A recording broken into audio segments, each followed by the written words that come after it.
Bonjour à toutes et à tous. Alors nous voici pour une heure rassemblés autour d'une fort belle thématique qui est le corps dans la littérature jeunesse.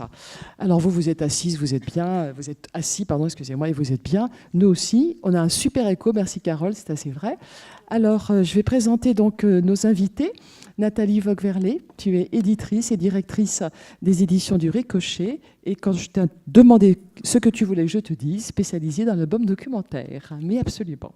À côté de toi, tu as Kirsten, on est bien contente qu'elle soit arrivée, qui est donc chorégraphe, entre autres. Voilà. Alors toi, merci beaucoup, Céline, qui va nous aider à la technique. Cathy, elle est artiste, Cathy Coupry, pardon. Elle est artiste plasticienne, elle enseigne. Voilà, auteure, autrice, je ne sais pas, et puis illustratrice. Et puis Chloé, que vous avez tous déjà vue, Chloé, elle est à la librairie Fleury Frères à Toulouse. Voilà. Et moi, je suis Hélène Wadowski, je dirige le secteur jeunesse de Flammarion et membre du bureau du SNE. Alors, pour commencer ce sujet, je vais juste faire un petit pas de côté, mais qui parle, rassurez-vous, de la thématique. Et cette thématique, je voudrais juste l'aborder d'une manière un petit peu différente. Alors, je voulais juste rappeler que dans les années 1884, les enfants à la naissance portaient des robes blanches, qu'ils soient garçons ou filles, parce que c'était un signe de pureté, d'innocence, etc. Ensuite, après la guerre de 14-18, le rose est la couleur forte, affirmée, virile. C'est la couleur que portent les bébés garçons. Le bleu, c'est une couleur délicate, élégante, qui est associée à la virginité, qui est portée par les filles. Vous voyez, les choses ont bien évolué. Ensuite, dans les années 60, les féministes, à juste titre, se disent ras-le-bol. Qu'est-ce que c'est que cette histoire ? Les vêtements sont davantage mixte, et puis on fait fi un peu de toutes ces couleurs. Ensuite, en 1985, comme quoi la science quelquefois nous joue des petits tours, on a la possibilité, quand on est enceinte, de connaître le sexe de l'enfant. Et les parents, les mamans, les papas, se remettent à acheter des vêtements roses, des vêtements bleus, de préparer des faire-part bleus ou des faire-part roses, puisqu'ils peuvent savoir ce qu'ils vont avoir comme enfant. Et puis là, dans les années aujourd'hui, en 2018, juste dernière petite phrase, je m'excuse Cathy, les jouets, 89% des jouets dits de filles, on ne va pas passer la journée là-dessus, mais c'est quand même intéressant, sont roses. C'est quand même intéressant. Voilà. Alors, c'était juste pour faire une petite introduction sur la manière dont on habille le corps de nos enfants. En tout cas, nous, c'est le corps dans la littérature jeunesse qui nous intéresse. Je vais laisser la parole en premier à Cathy, qui va nous parler du dictionnaire fou, de comment tu as pensé ce projet fou complètement. Hein, quand je l'ai lu et relu, d'où est venue cette idée, avec beaucoup d'approche, avec beaucoup de fantaisie, avec beaucoup d'imagination, et je crois que vous avez le plaisir de le voir. Voilà. Je fais une petite aparté quand même, je me permets ça. J'ai pas fait d'enfant, j'ai pas eu d'enfant, donc j'ai pas eu à me poser la question de la couleur des vêtements. Si j'avais dû me la poser, je crois que vraiment par provocation, j'aurais choisi des vêtements verts au début, parce qu'il aurait été tout autre forcément, et donc parce que c'est quand même terrible c'est quand même terrible ce que tu nous racontes, et c'est assez inoubliable, et c'est des bagarres un peu partout, quoi. Voilà. Ça, c'est une petite parenthèse. En fait, pour expliquer d'abord au plus juste comment j'ai fait ce livre-là et pourquoi, j'ai l'impression d'être poussée. On a beaucoup parlé de différents moments de la vie, comme si... Alors, Carole a beaucoup noté tout à l'heure que c'était pas séparé et que c'était fluide. Si possible, c'est fluide, effectivement, le parcours qu'on fait entre tout bébé et grand. En tout cas, moi, j'ai le sentiment que c'est les mêmes moteurs qui m'ont poussée toute petite à aller farfouiller dans tous les livres à ma disposition, pas spécialement des livres pour les enfants, il y en avait très peu. Moi, j'ai 50 ans, donc il n'y en avait pas beaucoup. Donc, farfouiller dans tous les livres, notamment autour des questions du corps et de la sexualité aussi. C'est pas dans l'intitulé là, mais le corps et la sexualité, je vois pas comment je vais les différencier. Donc, c'est le même moteur, celui de la curiosité, celui du désir de connaître, de trouver, donc de chercher de la vérité, probablement aussi, ça a été dit tout à l'heure. Et c'est la même chose et le même moteur, peut-être avec plus de vocabulaire, plus d'outils, En l'occurrence, mes outils privilégiés sont l'image, le texte, pour moi, dans cet ordre-là. Donc, c'est exactement ça qui m'a poussée à faire ce livre-là, à faire avant aussi des études d'art et à beaucoup dessiner, et donc à travailler énormément le corps. J'avais tous les droits puisque je faisais un parcours des études d'art, donc un parcours d'artiste, donc forcément je pouvais dessiner, aborder le corps, le regarder. Enfin, je regarde les corps partout dans la rue, dans le métro par exemple. C'est un fantastique réservoir, voilà, d'individus de toutes sortes, de toutes tailles, et je trouve ça fantastique. Et pour moi, c'est une seule et même chose. Et je pense que si j'arrive à, je sais pas, 70 ans, 80, sûrement, je vivrais ma sexualité différemment, j'imagine. Mais en tout cas, c'est les mêmes questions. Enfin, on a quelque chose à dire, on a un intérêt, on a une curiosité pour le monde dans lequel on est, que ce soit la cité, le département, le territoire, le pays, le monde entier, etc. C'est une seule et même chose. Enfin, on a une curiosité pour l'autre aussi. Et du coup, on s'y colle. Et on s'y colle comme auteur avec des sujets qui nous passionnent. Et franchement, ma première honnêteté, ça serait de dire que j'ai pas d'abord une considération, une pensée pour les enfants, ou à ce moment-là, ou dans ce créneau-là, ou par rapport à un marché, ou par rapport à une possibilité. Je n'ai presque jamais lu de texte critique sur la littérature jeunesse. J'avoue, je lis plein de choses, mais pas ça. Et après, voilà, quand on se pose cette question-là et qu'on a très envie, à un moment donné, par rapport à des choses qu'on a fait sur le corps, de faire un livre, on le fait aussi parce qu'on a trouvé qu'on en a manqué. De livres sur le corps, avec des approches les plus ouvertes possibles et multiples pour rentrer un peu dans le sujet.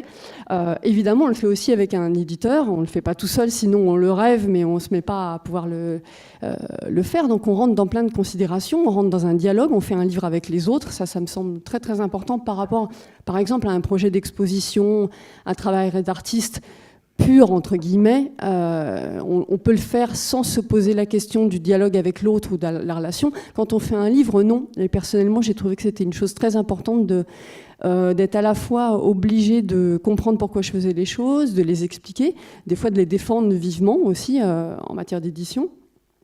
Par exemple, j'ai défendu, Thierry Magnier était très pour qu'on fasse un livre sur le corps et qui s'adresse aux enfants aussi, à tous, à la famille, à tout ce qui n'est pas la famille, enfin voilà, à toute personne désireuse de s'intéresser à ce sujet-là.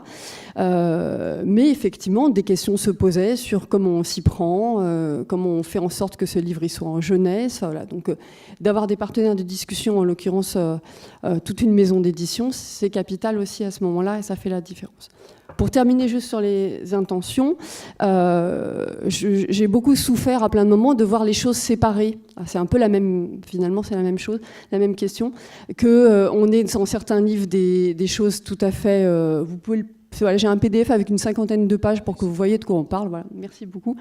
Donc on ait des livres scientifiques, qu'on ait des livres didactiques sur le corps, que dans d'autres endroits on puisse avoir accès à des livres avec de l'humour sur la question, que dans d'autres endroits encore on ait accès à des livres artistiques, etc.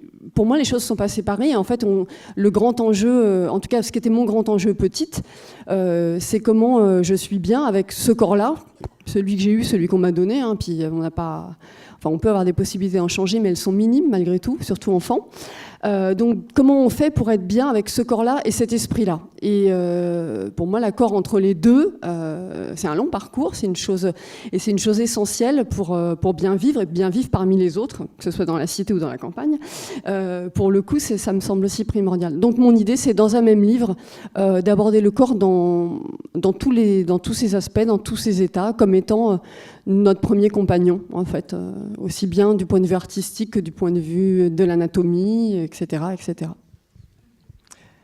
Nathalie, je vais te laisser parler de la collection documentaire avec ces deux très beaux titres que tu as devant toi, hein, avec un livre sur les 9 mois, sur la grossesse, entre autres, qui est vraiment un livre extrêmement original et par la forme et par le contenu et puis par la manière de s'adresser aux enfants.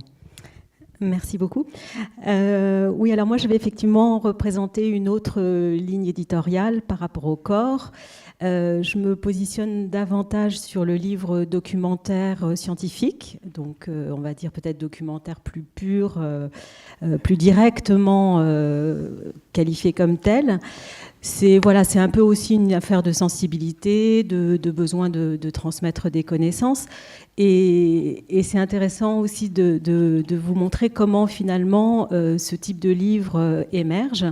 C'est là en l'occurrence plutôt la volonté de la maison d'édition, donc les éditions du Ricochet, de se dire voilà, le corps nous intéresse. On a une certaine expérience sur le documentaire qui a en général une forme album, une forme esthétique, une forme aussi très littéraire. Et comment est-ce qu'on va s'y prendre pour aborder un nouveau sujet qui est le corps. Alors d'abord, il a fallu choisir un petit peu quel angle. On s'est dit, on va aborder les différents mécanismes de fonctionnement du corps. Et on va essayer de faire en sorte que ces livres, donc on a commencé avec 9 mois un bébé et 1, 2, 3 on bouge sur le squelette, et on va faire en sorte que ces livres soient réellement fluides. Alors la question se pose de l'auteur. Est-ce que l'auteur sera un auteur vraiment féru de documentaire ou un auteur déjà de fiction qui a cette capacité de passer de l'un à l'autre? C'est vrai que notre choix, ça a été plutôt d'aller vers un auteur de fiction, parce que la qualité de la plume est quand même essentielle et que après, c'est ensemble, avec la mise à disposition de ressources scientifiques. Alors ça, j'y reviendrai après sur celui-là. Donc après, voilà, de mettre en place les ressources scientifiques qui permettront vraiment à l'auteur de travailler avec précision. Donc la question des sources. Et là, c'est vraiment aussi la maison d'édition qui se mobilise pour apporter ces connaissances. Et voilà, donc c'est avec Françoise Laurent, qui est une auteure de fiction, mais aussi de certains documentaires qu'on a lancé l'aventure. Et le choix de l'illustrateur. Alors là aussi, c'est très, très délicat. Parce que pour rester dans un esprit album assez doux, assez onirique aussi, on a choisi Sébastien Chebret, qui est un illustrateur qui habite Bordeaux, que vous connaissez sans doute, qui lui n'avait jamais publié de documentaire. Ça lui a fait assez peur, parce qu'il s'est dit, mais voilà, moi je ne suis pas scientifique, comment on va faire, etc. Et en même temps, c'était un vrai challenge pour lui. Donc lui qui était plutôt dans l'album, dans les croquis de voyage, etc. Alors il a tâtonné, il a d'abord fait des choses très poétiques, qui étaient jolies, mais en même temps qui étaient quand même un petit peu loin de notre volonté de contenu précis. Et finalement, voilà, c'est un peu sur peut-être des planches qu'on peut mieux voir ce qu'il a réussi à construire. C'est vraiment quelque chose qui permet un va-et-vient entre, voilà, là sur le muscle, voilà, un va-et-vient entre le contenu pur qu'on va retrouver dans le texte, même si le texte a du rythme, des petites rimes, des petits jeux de mots, et lui, ce système de petits personnages qu'il a créé autour des planches, qui joue avec le sens aussi, hein, donc c'est pas gratuit, c'est vraiment une façon de donner un peu de vie à des plans très, très scientifiques. Voilà, il y a d'autres livres que je pourrais vous montrer après qui sont un peu dans cet esprit aussi. Alors, je vais prendre 2 secondes la parole pour prendre au pied de la lettre la thématique de notre rencontre et me dire comment le livre peut aider à grandir et comment on peut rentrer dans l'adolescence. Alors pour ça, je vais citer Marie Pavlenko avec un très beau roman très ado sur « Je suis ton soleil » qu'on a fait paraître. Alors Marie, je l'ai interrogée, donc je vais vous lire 2 secondes ce qu'elle m'a dit sur le look de son héroïne, Déborah. C'était l'envie de la mettre à part. Elle y prête attention, elle sort avec du rouge à lèvres, par exemple, et en même temps non. Elle oscille entre le désir d'être au plus près des archétypes esthétiques et la liberté de s'en affranchir. Et puis j'ai choisi 4 lignes de texte, hein, parce que j'ai trouvé super. Elle déteste les 2 ados qui sont avec elle dans sa classe, qu'elle trouve débiles et moches et stupides. Et puis quand même, ils l'attirent un tout petit peu. Et donc il y en a un qui lui dit allez, on fait une soirée pizza. Victor donc sera peut-être là avec Adèle. Adèle, mais c'est qui? Sa copine. Et à ce moment-là, elle écrit. J'aimerais me rappeler ma dernière opération, mais je n'ai jamais subi depuis la pose de mes yo-yo. Acte chirurgical pratiqué lorsque j'avais 15 mois. C'est dommage, parce que dans le cadre d'une opération, j'aurais pu porter plainte contre le chirurgien ayant manié une scie à métaux, une pompe à vélo, un sèche-cheveux, une ventouse AVC, bref, tout objet susceptible d'avoir été oublié par mégarde à l'intérieur de mon thorax et provoquant ce brusque manque d'oxygène. Très jolie description, je trouve, de l'émotion ou de ce que vous voulez. Alors, une fois que j'ai vous dit ça, je voudrais donc donner la parole maintenant à Kirsten, qui a un vrai gros rapport avec la littérature de jeunesse, avec Jo Witek, entre autres, mais pas pour la limiter qu'à cela, bien sûr, hein, mais sur un texte de Jo. Vous avez travaillé autour de Derrière la porte, avec des écoles. Alors, quand on a parlé ensemble, vous m'avez parlé de maternelle, de primaire et de collège. Et puis, surtout, ce que j'ai trouvé super, et c'est la seule chose que je dirais avant de vous laisser la parole, quelle est la difficulté à se montrer devant les autres quand on est petit, moyen ou grand, hein, mais comme tous les autres le font, ça libère. J'ai trouvé que c'était une très jolie phrase. Alors, racontez-nous ce que vous faites avec le corps des enfants. Alors, au départ, souvent, il y a une réticence par rapport au mot danse. Donc, j'essaie de ne plus l'employer, en fait, au début, mais juste de se mettre, en fait, en mouvement dans les consignes, etc. Et comme les consignes sont très terre à terre, eh ben, le corps, très rapidement, devient un outil et non plus un symbole ou quelque chose de suggestif ou quoi. Ça s'oublie tout de suite, très vite. Peut-être mieux un film, en fait. Pardon. Parce que de voir les enfants en mouvement plutôt... Ouais. Peu importe, quelque part au mieux, c'est très bien. Entre-temps, vous pouvez peut-être juste nous dire le rapport avec le texte de Jo Witek, puisque oui. Notre sujet, c'est quand même le corps dans la littérature jeunesse. Oui. Alors, on a travaillé ensemble sur une création qui s'appelait Derrière la porte, et dans ce contexte, on a travaillé avec une classe de 6e, SECPA, avec Jo Witek. Et c'était très intéressant parce qu'on a travaillé sur comment réagit le corps instinctivement par rapport à un mot.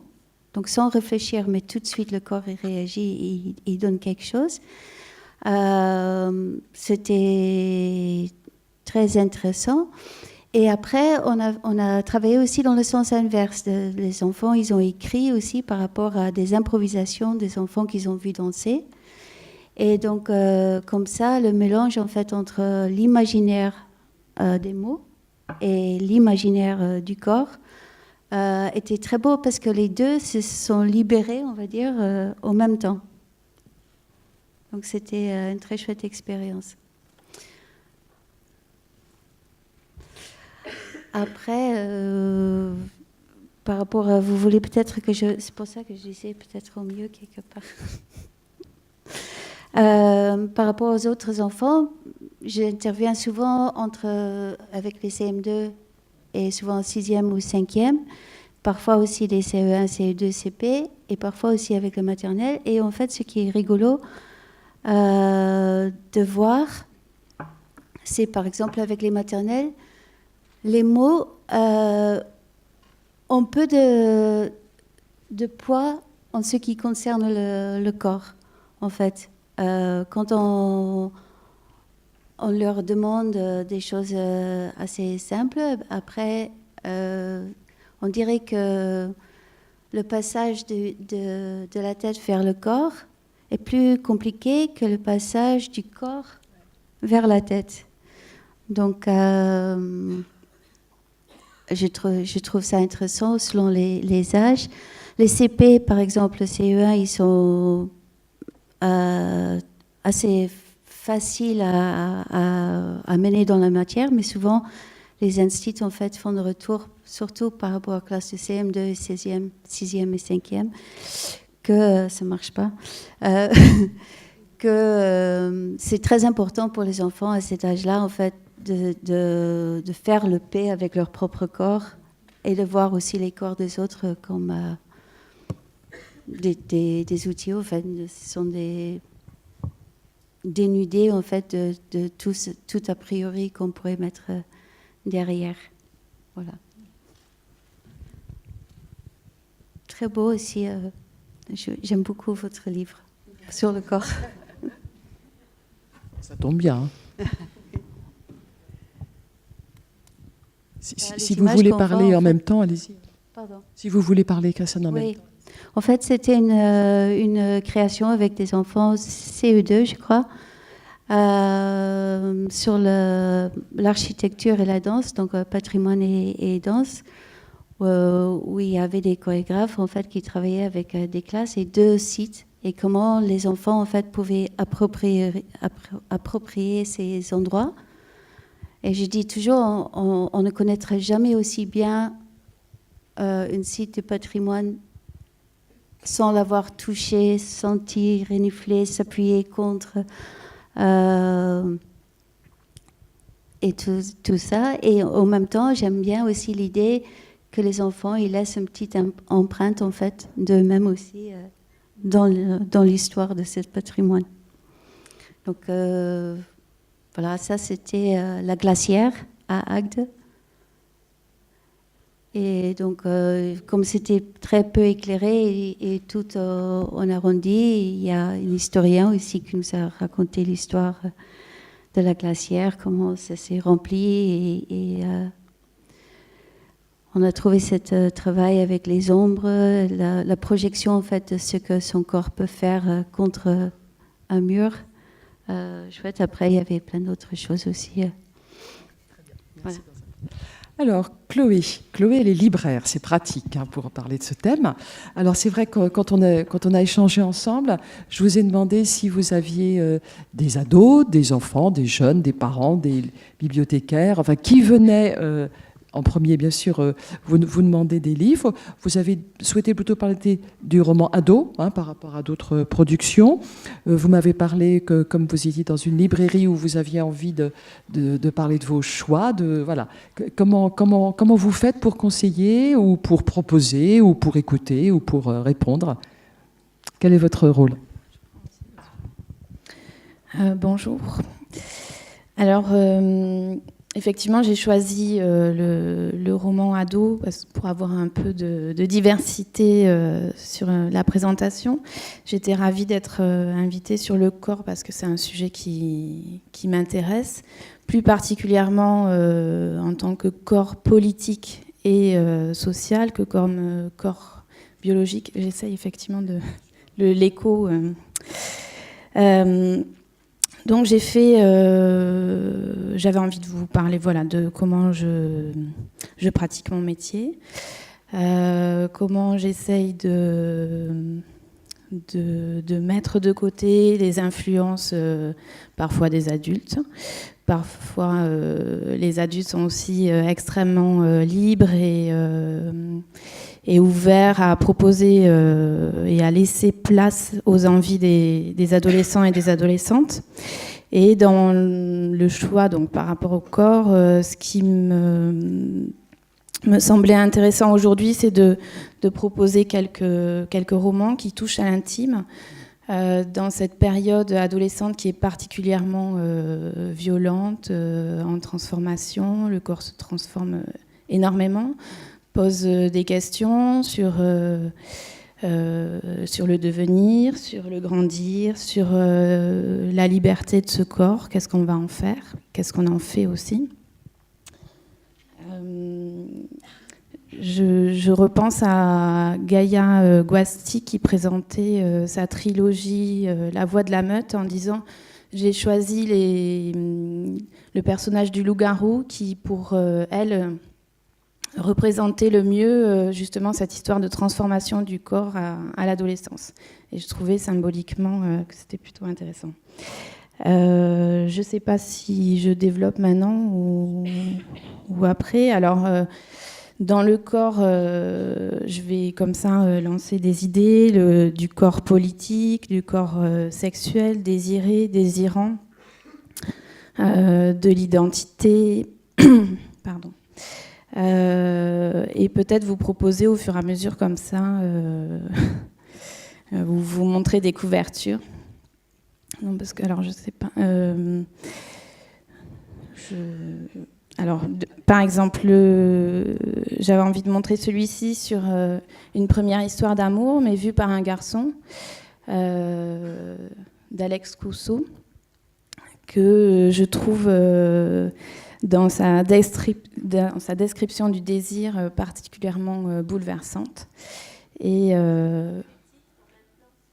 oui, Un lézard amoureux d'Alex Cosso aux éditions du Rouergue. Bon, je passe comme ça. Voilà, je ne sais pas si ça vous plaira. Dire aussi que parfois, donc je disais le corps politique, mais parfois extrêmement.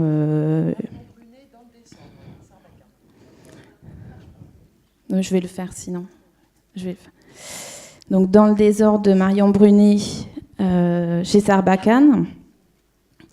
Le corps politique ici, mais aussi le corps assassiné. Et je trouve que, pareil, voilà, dans ce que j'ai envie de proposer aux adolescents et adolescentes, qui parfois aussi traversent les âges, hein, bien sûr, c'était dit notamment par Carole Tréban, je crois, ce matin.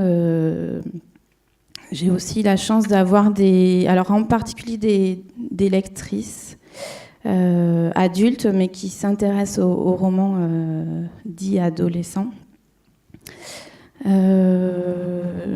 sais pas comment vous voulez. En fait, elle veut toujours choisir celui qui est dessous de la pile, hein, vous avez remarqué. Hein. Je ne sais pas dans quel sens vous les présentez. Des mélanges aussi l'histoire de ce jeune homme, Pensée assise, de Mathieu Robin, aux éditions Actes Sud, qui là croise à la fois un corps handicapé et un corps de désir, une histoire d'amour. Je vais peut-être pas faire un inventaire de livres parce que sinon, mais voilà, comme on publie que 8000 nouveautés par an, voilà, on va pas.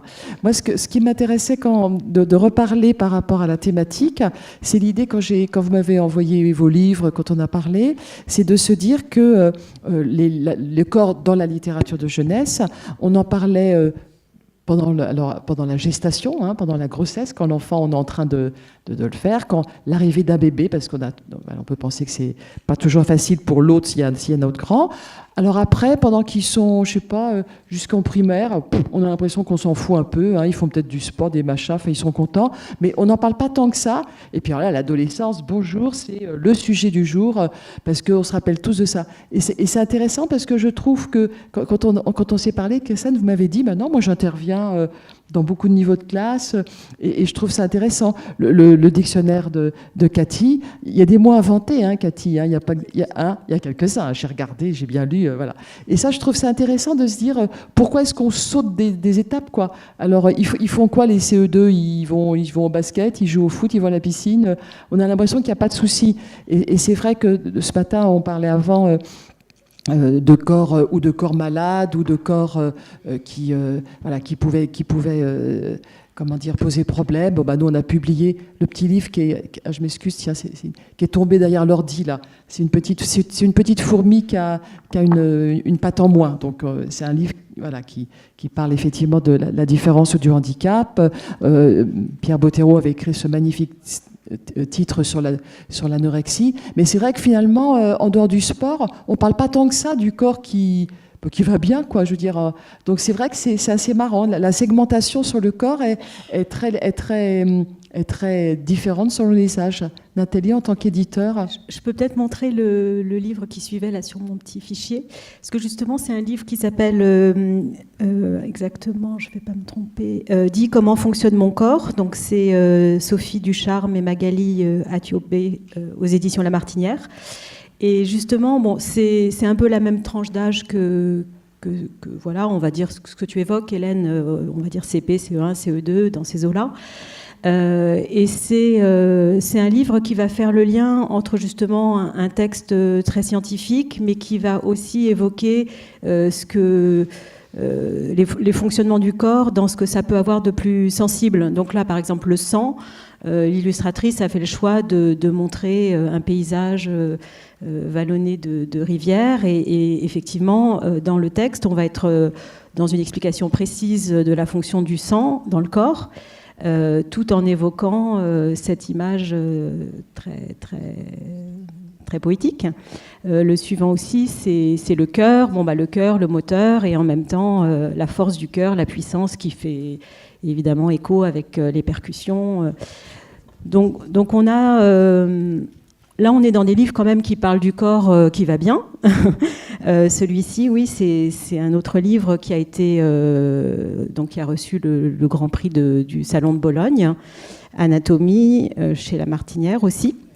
Et là, on est dans on va dire, une créativité d'éditeur très pointue, très technique, où une illustratrice qui était déjà férue de papier découpé de coupe laser, plutôt dans la fiction, s'est lancée dans un grand projet extrêmement ambitieux dans le documentaire. Donc, on va avoir un texte aussi très informatif et une illustration qui va avoir un type un peu comme un peu les écorchés, on va dire, mais en même temps, voilà, une prouesse technique assez exceptionnelle. Et on voit que ce type de livres aujourd'hui plaisent, sont reconnus, voilà. Et ça, c'est le corps qui va bien et qui est expliqué sous différents angles éditoriaux, en fait. Et tu dirais qu'il peut être lu par tout le monde, en tranche d'âge ? Oh bah oui, enfin, à partir du moment où on a plusieurs, voilà, on a toujours plusieurs niveaux de lecture, on a l'image, on a le texte très complet, on a la nomenclature. Je pense qu'un enfant est dans un émerveillement par rapport à ce type d'objet et c'est un petit peu, voilà, des questions de sensibilité après de tel ou tel illustrateur. Cathy, je veux bien que tu nous redises, dans ton livre, il y a des mots inventés. Hein, bon, d'accord, le dictionnaire, il est fou, donc tu fais bien ce que tu veux, mais quand même, quand tu le lis, il n'y a pas que des mots... Il n'y a pas que des vrais mots, entre guillemets, autour du corps. Non, il y en a quelques-uns, mais en fait, c'est parce que je pense que je suis partie du principe que tout était bon pour la connaissance. Enfin, c'est ce qui était le cas à la Renaissance, en fait, dans les premiers voyages, les moments où, en fait, vous avez tous en tête sûrement ces créatures fabuleuses, soi-disant aperçues dans les mers, qui, en fait, évidemment, ne ressemblent en rien aux différentes variétés qui les habitent. Mais...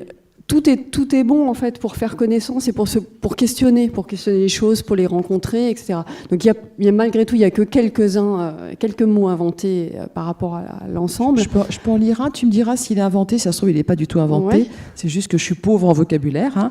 Mais alors, à la page A, abdomignon, j'ai trouvé ça trop mignon, hein. Adjectif, qui est pourvu d'un joli petit ventre, s'emploie tout particulièrement à propos des enfants entre 2 et 3 ans. Oh, comme il est abdomignon celui-là. Madame de Fontenay, voire ventre. Alors du coup, j'ai plusieurs choses à expliquer. Donc effectivement, ce mot-là, il est inventé, mais bon, il va de soi, j'ai envie de dire quand même. Il est assez facilement inventable. C'est parce que dans ce cas-là, j'ai beaucoup accordé d'importance à ce que la langue française en l'occurrence, soit une langue truculente. J'ai travaillé beaucoup mes textes pour l'oral. Hein, ils sont faits pour être lus, clamés, dits à l'oreille, enfin comme on veut, mais ils sont faits pour ce que tout, en fait, est un rapport très fort au corps. Là, par exemple, on souffre tous de cet écho et du fait que la voix n'est pas... Donc, ça nous met dans une perspective et une appréhension de l'espace qui est complètement dédoublée. Donc, on est au bord de la schizophrénie. On dit quelque chose, mais on l'a déjà dit. Donc tout ça est particulièrement... Là, j'en rigole parce qu'on a quand même cette capacité formidable à prendre du recul grâce à l'esprit. Mais pour dire... oui, vous l'entendez pas. Donc, du coup, vous entendez tous complètement à l'ouest. Mais... pour dire qu'en fait, tout comptait dans un livre qui, pour moi, était un livre sur le corps, comme sujet à tous les niveaux. Travailler la langue, travailler la truculence des mots, donc aller jusqu'à l'invention dans certains cas, ça comptait. Après, je me suis aussi servie de tous les registres du dictionnaire, parce que je trouvais que c'était un objet qui offrait beaucoup de liberté. Et pour me recoller à ce qu'on a dit précédemment, pour moi, le dictionnaire, c'est aussi un livre, il n'y a plus la question de l'âge, du moment auquel il est juste, ou pertinent, ou souhaitable qu'on prenne un livre. J'ai cherché ça tout le temps dans mon parcours, à faire des livres qui puissent être repris, laissés, repris, quel que soit l'âge et le moment, en fait toujours en fonction du désir et de la curiosité et de la façon dont le livre va faire miroir par rapport à sa propre vie, à l'âge qu'on a, à ce qu'on a découvert. Et donc le dictionnaire est fait comme ça. Et le fait que ce soit précisément un dictionnaire nous permet d'avoir plein de niveaux. Et on peut penser, pour reprendre la question des textes, que certaines choses sont accessibles même à des enfants, et quand on va leur lire, et plein de choses beaucoup plus truculentes, beaucoup plus salées, beaucoup plus chaudes, ne vont être accessibles que quand on a grandi et qu'on a traversé un certain nombre de choses. Et dans les images, c'est pareil, en fait. On peut aussi bien montrer que cacher dans des images. Et toute la question du dictionnaire par rapport à son sujet brûlant, bien sûr, c'était de voir comment j'allais plutôt montrer ou plutôt cacher pour parler de quelque chose. Et en fait, c'est à l'œuvre aussi bien dans l'image que dans le texte. L'invention des mots, c'est juste une chose qui maintient aussi en alerte par rapport au fait que c'est possible. Tout est possible. Toutes les lectures sont possibles dans le dictionnaire. Il n'y a aucun ordre. Et toutes les interprétations sont possibles et souhaitables. De même, la citation soi-disant d'Elisabeth de Fontenay est une fausse citation. Ça, je dois ça à Pierre Desproges. Il faut que je lui rende un très bref hommage. C'est parce qu'il a écrit son dictionnaire, le dictionnaire superflu, à l'usage de l'élite et des bien nantis, que je me suis dit que, bah oui, en fait, un dictionnaire, sous couvert d'un immense sérieux, parce qu'on rencontre tous les dictionnaires, permettait en fait de prendre des sentiers, des traverses et des tas de bifurcations. C'est ce qu'on faisait pour le bac de français. On se disait, comme Thierry tout à l'heure a dit, il faut des citations. Ben, quand on n'en avait pas, on en inventait une. Moi, je lisais beaucoup, mais je n'étais pas archi bonne en mémoire de citations. Par contre, je gardais le nom des auteurs qu'il fallait citer. De toute façon, les pauvres profs, ils ne pouvaient pas tout savoir. Donc, de toute façon, c'est très bien, c'est super bien. C'est d'abord un rapport au plaisir, en fait, à la jubilation d'écrire des choses, de les inventer, de les dessiner. Et ça, je pense que c'est éminemment partageable. Et ça se partage aussi bien. La dernière chose que je voulais dire par rapport aussi à ce que Kirsten montrait, c'est que sur ce livre-là, j'ai eu l'occasion de travailler notamment avec des tout petits, parce qu'il y a des enseignants et des enseignantes culottés, qui du coup à un moment donné m'appellent et me disent voilà, on a décidé que ça serait notre livre de chevet entre guillemets à l'école, en grande section maternelle pendant 1 an. La question du corps, quand on est en train de grandir entre 4 et 5, c'est hyper important. Donc elle a décidé que tout partirait de ce livre et qu'il allait être là à disposition des enfants. Donc on a beaucoup parlé de parents, de prescriptions, etc. De mettre des livres à la disposition des enfants, pour le coup, c'est une vraie chance et une vraie responsabilité des enseignants quand ils le font, par exemple. Et là, quand j'ai travaillé en atelier, du coup, on a rejoué plein de choses sur le corps, notamment en faisant des dessins, des sculptures, des projections, un travail avec les ombres. Enfin, j'ai mis les enfants en situation de se dessiner. On s'est tenus dans différentes positions. Enfin, le livre a été un support pour que le corps soit un acteur, en fait, privilégié, pour, en faisant les choses, en les vivant, et en les vivant de tout son corps, revenir en fait à la façon dont on en gardait des traces. Parce qu'en fait, un livre, c'est des traces de plein de choses qu'on a vécues finalement bêtement. Alors, avant de redonner la parole à Chloé, je voudrais citer, et c'est une vraie citation en plus, dans Télérama, il y a quelques années, il y avait un article sur un journaliste qui disait, bon alors, il y a toujours des bouquins sur, on est fils ou fille unique, on est jumeaux, on est triplé, on est le deuxième de 3, on est le troisième, bref, de toute façon, c'est toujours ou l'apocalypse ou la joie. Et puis il disait, moi je suis le 7e sur 7. Et en fait, tout le monde s'en fout. Il n'y a jamais un psychanalyste qui a écrit un truc sur le fait d'être 7 enfants. Et c'est vrai que quand on est éditeur et quand on est libraire, parce que vous nous vendez après, c'est vrai que quelquefois on n'a pas envie de... Je crois que c'est vous qui citiez le terme de livre-médicament. On coche pas une case. Tiens, on va se faire un bouquin sur l'anorexie, c'est super bien. Tiens, on va se faire une case sur je sais pas quoi. Non, c'est pas ça la littérature. Hein. Et c'est vrai que malgré tout, c'est difficile quelquefois d'être original sur la thématique, le corps dans la littérature, pour trouver justement sur des tranches d'âge où on n'a pas forcément grand-chose à dire à part sur le sport. Enfin, voilà, c'est difficile finalement la thématique. Donc, je voulais juste savoir si quand même vous aviez, au-delà de vos goûts, si vous aviez de la part des enseignants, des médiathécaires, bibliothécaires, parents, enfants, est-ce que vous avez des demandes particulières sur des sujets qui pourraient être un petit peu plus originaux que ma fille est ado et elle nous pourrit la vie? Juste, je reprends un peu parce que j'ai été maladroite tout à l'heure. Je ne suis pas très aguerrie avec autant de public. Mais juste pour dire que, justement, à l'inverse du livre médicament, pour moi, tous ces choix, toutes ces lectures qui deviennent des conseils face à des jeunes ou à des proches qui vont offrir à ces jeunes, l'important, c'est c'est qu'il leur parle de la vie, qui les touche et qui justement ne les soigne pas, entre guillemets, ou qui les soigne de la vie, mais qui ne soient pas des livres médicaments, à l'inverse. Et que cette histoire de corps reste quelque chose d'extrêmement approfondi aujourd'hui, où on peut justement déplacer les lignes que ce qu'on avait il y a quelques années. On peut parler de masturbation, on peut parler d'IVG aujourd'hui sans que les choses deviennent dramatiques, en tout cas dans ma manière de présenter les livres. Par rapport aux demandes, j'ai pas forcément de demande particulière. J'ai des demandes plutôt libres et je pose beaucoup de questions, soit à l'adolescent, soit aux jeunes, quel que soit son âge, de ce qu'il aime, ce qu'il est, et d'essayer de le guider ou de guider le parent, l'accompagnant, qui que ce soit. Mais toujours dans une attention au préalable de mes lectures de ce qui va être transmis. Et pour moi, c'est un métier de transmission qui est extrêmement important.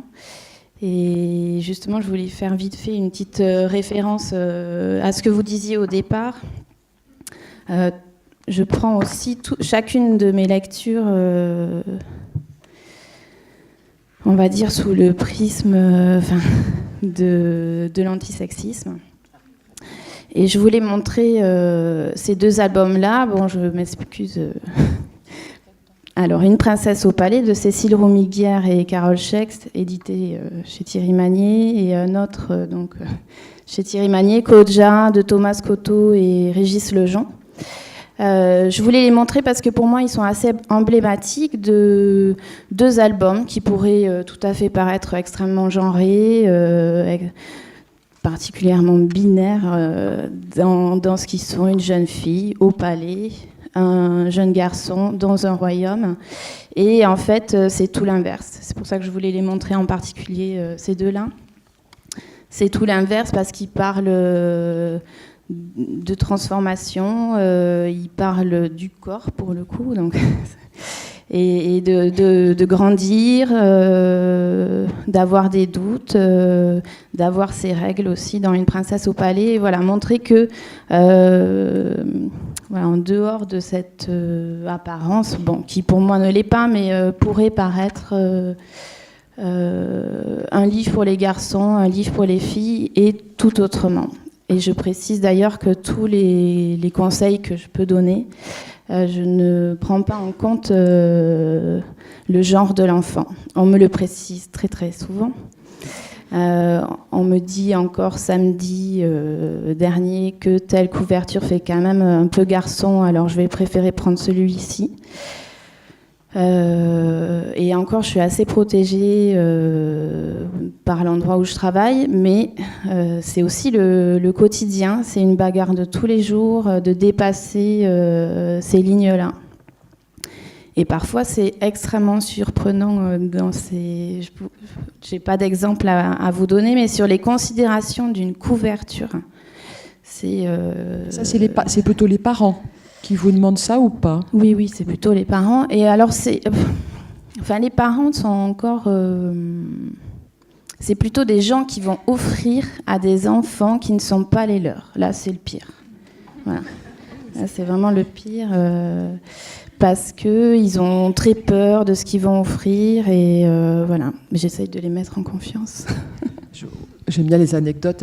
Sur Facebook, je suis la super page des libraires, et il y a une libraire qui raconte, donc une dame arrive et puis elle lui dit je voudrais une histoire super gentille parce que j'ai une nièce, elle est gentille. Super comme commentaire. Donc la libraire lui propose 2-3 livres, dont un des livres où c'est un garçon qui est en couverture. Et le public lui a dit non, je vous avais dit c'était pour une fille. Alors il dit d'accord, et puis il lui propose un livre où il y avait des souris. Et alors il rigole, il dit bon, votre nièce n'est pas une souris, mais il est sympa quand même ce livre. Donc c'est vrai que c'est jamais facile de tomber bien, mais justement sur la théorie des genres, parce que c'était un peu notre deuxième tour de parole, c'est vrai le corps, enfin, dans la littérature de jeunesse, voilà, comment on fait, comment tu as fait, tout à l'heure, tu as parlé de la grosse, le 9 mois bébé. 9 mois bébé. Bah, c'est vrai que, par exemple, avec ce titre, d'abord, je voulais dire quelque chose, c'est que c'est vrai qu'on se censure beaucoup et on peut s'inquiéter aujourd'hui de ce qui peut se passer, mais il y a pire ailleurs, parce que bon, dans ce livre sur la grossesse, où on va montrer évidemment l'appareil génital féminin et masculin, il faut savoir qu'avec cette planche-là, on ne peut pas être diffusé au Québec. Il y a quand même voilà, Pourquoi ? Tu nous dis juste pourquoi, Nathalie ? Parce qu'elle est trop réaliste, elle est trop précise, et voilà, donc on est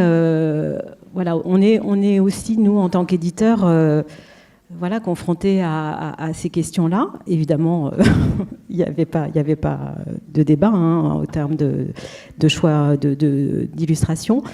Nous, on a fait un travail avec une sage-femme, en fait, sur ce livre, parce qu'en fait, et ce travail était intéressant parce qu'il révélait à quel point, parfois, il y a des non-dits que l'on véhicule d'une manière complètement inconsciente. Par exemple, sur la question des spermatozoïdes et de la fécondation, on lit très très souvent encore que les spermatozoïdes sont par millions chez l'homme, alors que chez la femme, il n'y a qu'un seul ovule. Il n'y a pas d'opposition à faire. Qui court très vite. Il court très vite, les spermatozoïdes. Il court très très vite. Alors, en fait, cette théorie, encore une fois, elle est remise en question. On peut même s'interroger sur le fait que des spermatozoïdes ne s'associent pas pour permettre à l'un d'entre eux d'obtenir la fécondation. Donc voilà, c'est tout un tas de façons de dire les choses qui sont extrêmement porteuses de stéréotypes, et sur lesquels on travaille dans le détail, au mot le mot. Ce qui est aussi travaillé dans le détail, c'est par exemple sur une grossesse, la question de la FIV, la question de la couveuse, la question de la césarienne. Tout ça, c'est des choses qui arrivent, évidemment, et qui sont très courantes, mais qui ne sont pas des choses à mettre à la fin, avec les problèmes. Ça fait partie de l'histoire d'une grossesse, d'une possibilité de grossesse. Et nous, vraiment, on a travaillé sur tous ces petits détails qui permettent d'avoir une histoire fluide de la transformation du corps de la femme, de ce qui se passe. C'est pas simplement une histoire médicale, c'est aussi une histoire et d'amour et d'évolution du corps. Et tout ça, c'est vraiment un travail éditorial très précis. Kirsten, est-ce que vous voulez nous dire, quand vous pratiquez vos chorégraphies ou vos travaux avec différentes classes d'enfants, est-ce que vous trouvez qu'entre les garçons et ou les filles, selon les âges, vous avez un ressenti différent ? Oui, alors toujours, généralement, le professeur va me dire « Oh là là, les garçons, ils sont pas contents qu'on va faire danse ». Et en fait, dès qu'on commence à travailler avec des consignes, en fait, où quand on se concentre juste sur la consigne, on laisse amener son corps, soit par le coude, la tête ou je sais pas, le genou, et que on mange tout l'espace, etc. Ben, les garçons, ils y vont à fond, ils réfléchissent plus, en général, parce que, enfin, il y a j'aime pas dire tous les garçons ou tous les filles, enfin, en général. Et les filles, parfois, je sens qu'elles sont un petit peu piégées, en fait, par ils ont déjà des visions très, très claires par rapport à qu'est-ce que c'est la danse, ou comment, par rapport à la télévision, est-ce qu'une fille ou une femme doit bouger. Et j'ai plus du temps, en fait, à consacrer à débloquer ça, des clichés, plutôt qu'avec les garçons, qu'une fois qu'ils sont partis, ils sont partis et ils y vont à fond. Et voilà. Mais généralement, à la fin, on sort, tout le monde s'y met et c'est super. Mais contrairement à ce qu'on pourrait penser, voilà. On sait quand même qu'en général, toutes les images qui sont véhiculées en dehors de la littérature jeunesse et que les enfants mangent en permanence, que celle de la télévision ou celle dans la rue, sont des images qui donnent en général une certaine image de la femme à plein de moments. Donc forcément, les filles pensent à ça que ça. Pour dire que depuis ce matin, à différents moments, je me suis dit quand même que il y a un vrai souci, moi c'est une de mes motivations à faire des livres, c'est ça, il y a un vrai souci d'avoir à la fois beaucoup de censure, il y a énormément d'attention en littérature jeunesse de la part des éditeurs ou des auteurs pour faire des choses, mais quand on voit ce que les enfants rencontrent comme image, comme contenu, hein, je parle d'image parce que là, du coup, par rapport à ce que tu disais, je pensais d'abord image, enfin, à la façon dont on est conditionné par beaucoup de choses.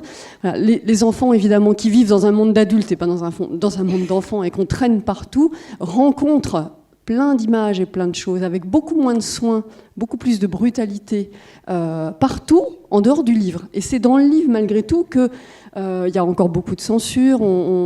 Ce livre-là a été censuré l'année dernière dans la ville de Paris, dans le cadre des bibliothèques, loisirs et des centres et tout ça. Bon, c'est vrai qu'on se demande à quel endroit et pour quelles raisons.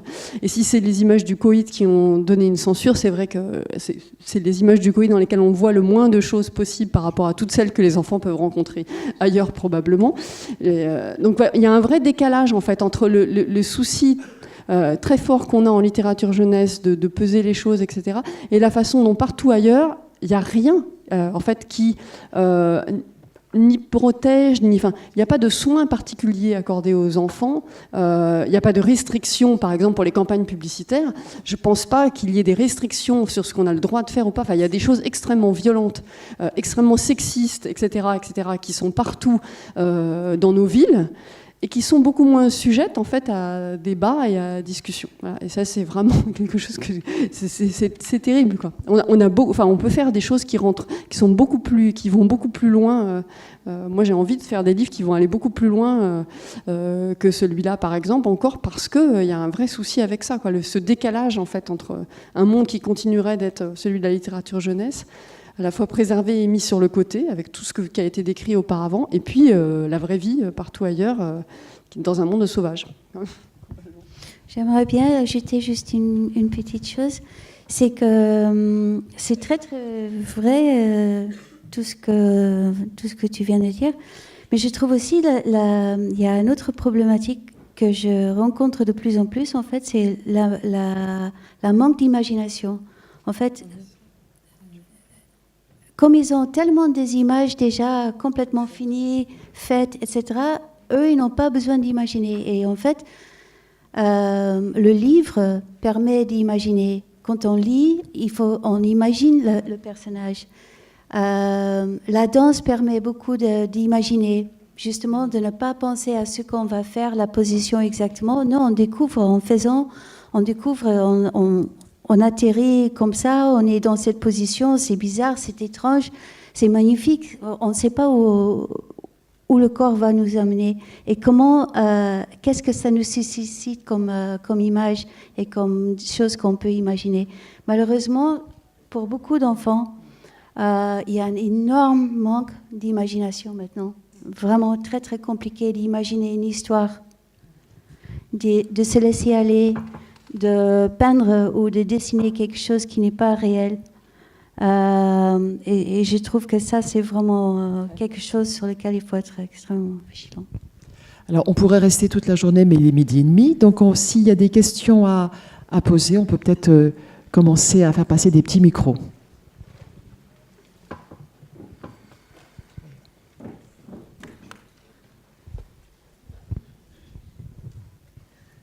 Si vous n'en avez pas, c'est pas grave non plus, hein.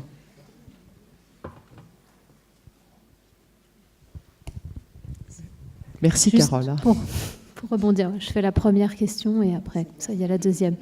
Pour rebondir, troisième étape sur ce qu'a dit Cathy et ce que vous avez dit, par rapport au fait que, et donc particulièrement aussi sans doute par rapport au corps, sur le fait que l'enfant imagine ou l'adolescent. Souvent, ce que je dis en rencontre aux ados, et quand ils me demandent est-ce qu'il y aura une série Netflix de tel livre, est-ce qu'on les sent attirés par ce besoin d'audiovisuel et tout, je leur dis que quand ils sont dans un livre, ils imaginent, et je leur dis qu'en fait un livre, c'est ma vérité, c'est la vérité de l'auteur, et eux, ils mettent leur vérité quand ils lisent. Et ça, c'est possible qu'avec le livre. Le lecteur met sa vérité quand il lit. Donc, son imaginaire. Donc tout ce qu'il peut lui projeter, puis inventer, Et c'est la rencontre entre... Un livre, c'est une rencontre entre un auteur, les mots d'un auteur, la vérité du roman, et celle du lecteur. Et c'est de cette rencontre-là que naît la magie propre au livre. Et c'est un espace de liberté infinie de ce fait, en fait. Et ça, ils entendent, justement, les ados, quand on leur dit ça. Parce que d'un coup, ils disent « Ah ben oui, c'est vrai. » Parce que, par exemple, ils disent « Mais là, la description, elle est longue ou elle est courte. » Ils se posent des questions. Et puis ils disent « Ah oui, mais c'est vrai, en fait, tiens, je l'avais imaginé. Ah oui, j'avais mis parce que moi, j'avais cet imaginaire. » Et après, ça les amène à aller plus loin. Cette rencontre entre deux vérités, et cette rencontre entre des mots et un lecteur, je pense que c'est unique et précieux, évidemment.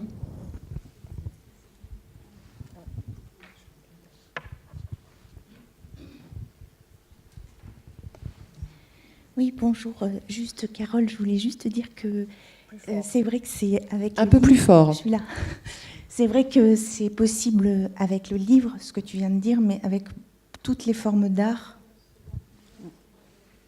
Pardon ? La danse, le théâtre aussi, et l'art en général. Enfin, à partir du moment, c'est toujours pareil, où il est ouvert, où il est fait de manière ouverte et où c'est possible d'y rentrer, quoi, parce que des fois c'est très fermé. Mais et la chose à laquelle je pensais par rapport à ce que vous disiez sur la danse, enfin sur le... je sais plus, mais c'est que les enfants aussi ont une difficulté,